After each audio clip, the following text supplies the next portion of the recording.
أستاذ عبد الناصر زيدان مستضيف الكابتن مصطفى يونس وبيسأله سؤال، بيقول له أنت ليه بتخسر جماهير النادي الأهلي؟ رد الكابتن مصطفى يونس بيقول يمكن عشان أنا بقول اللي محدش بيقدر يقوله، يمكن عشان أنا صريح، وجايز عشان أنا بحب النادي الأهلي أكتر من اللي موجودين جوه.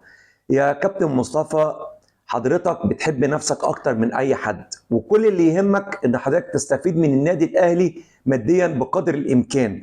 وعشان انت ما انتش قادر تستفيد من النادي الاهلي او تكسب من وراه، فحضرتك بتهاجم مجلس اداره النادي الاهلي.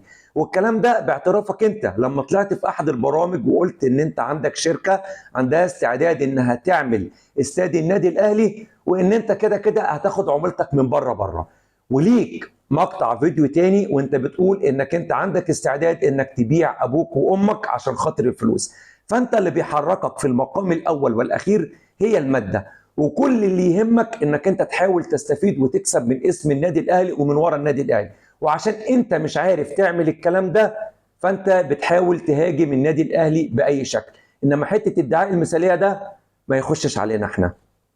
والسلام عليكم ورحمة الله وبركاته.